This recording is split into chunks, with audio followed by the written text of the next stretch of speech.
South African equities have delivered a strong run with the All Share Index. With the All Share Index meeting 40% in 2025, largely fueled by soaring gold and platinum prices and by firm precious metals earnings that outpaced those of emerging market peers. However, market gains are now facing headwinds from weak domestic economic growth, with analysts warning that stagnating GDP expansion and lackluster company earnings outside the resources sector could curb future gains. To unpack this, I am joined by Ashley Moses, market analyst and trading educator, TD Markets. Thank you, Ashley, for joining me today. Perpetual, such a pleasure. Thank you so much for having me. To all your viewers, it's a pleasure to be here. Well, there are those who have expressed fears that the heady rally seen in South Africa's stock market may not be on for long. I'd like to know if you share the same thoughts and why. Well, look, the rally on the Johannesburg Stock Exchange has mainly been driven by gold and platinum companies. For example, your Anglo Gold Ashanti, your Gold Fields, your Harmony Gold, your Impala Platinum. Now, these companies are benefiting from very high gold prices globally. And so the rally, at least the push to the upside, is real.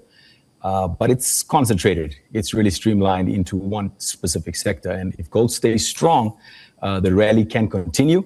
If gold pulls back sharply, these shares could cool off a little bit quicker. So it's really interesting. It is a bit narrow, but at this point in time, it's true that the rally has been seen due to the gold and the silver and the platinum move. All right. Now, we understand that mining companies are reaping the reward of record gold and silver prices expectedly. But how divorced are the other sectors from this rally? Is it so pronounced? It is. There are some other sectors that are actually missing out to a degree, I would say. Because remember, when it comes to the markets in general, it moves cyclically, and there's different assets that, has its turn. Example, the banks like your Standard Bank, your First Rand, your Absa Group, they're pretty much stable and profitable, but they haven't surged like the gold stocks. Even your retailers, your ShopRite is doing well, your Mr Price is holding up. There's a bit of a mixture. Even if you look at property companies like a Growth Point, these are just the different sectors.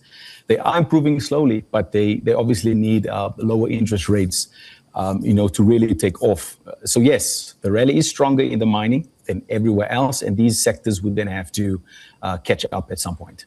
So what are the triggers that will be needed for them to catch up? You talked about lower interest rates. Are there other triggers, maybe some government support? Some have actually said that they need the government to probably put the economy on a growth trajectory for us to begin to see stuff. I'd like you to speak to that. That's a very, very good question. We actually had the budget speech 2026, and the finance minister there, Enoch, had said quite a bit in terms of the goals for the economy, looking to expand, looking to look after South Africans.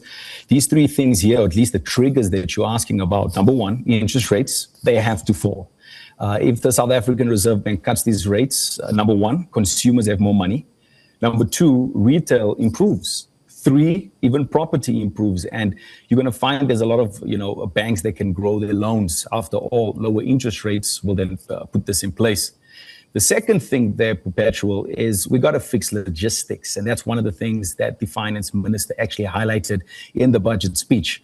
So if Transnet, I beg your pardon, if Transnet, as an example, improves their rail and ports, exporters like Kumba Iron Ore, which is a specific company, can ship more.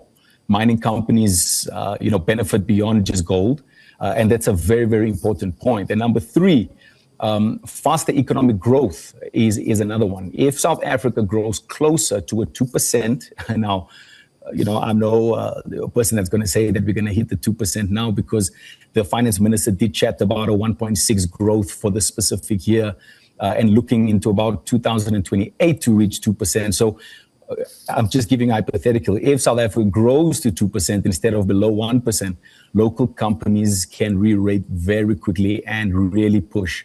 Markets obviously do respond to improvement. Even small improvement is actually needed, all right? And they can respond to it too. Right, let's close on this. Now, broadly speaking, with U.S. equity valuations at elevated levels, we're seeing a rotation into emerging markets. How is that panning out for South Africa? Oh, yes. So at this point in time, U.S. pretty political. We're having a lot of issues coming from the West. But I mean, I think it's goodness, for where the world is going. But particularly to, speak to your point on the emerging markets, the S&P 500 in the US, in the US is expensive. So global investors are looking for cheaper markets. South Africa looks attractive because shares are cheaper. Dividend yields are higher. We benefit from commodities, as you know, with our gold and our silver and, our gold and our platinum are pushing up.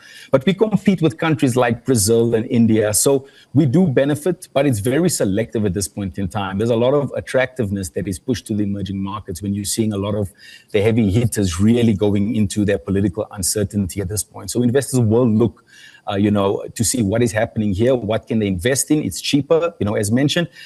So I think that's going to be the case at this point in time. For how long, we're not sure, because, when the more advanced, the first world countries, the more developed countries actually find some traction, you're going to find a lot of investors will then pull away from the emerging markets to push into that specific stream flow there with the more advanced economies, if I can put it like that. Ashley Moses, market analyst and trading educator, TD Markets, thank you so much for sharing your thoughts with us.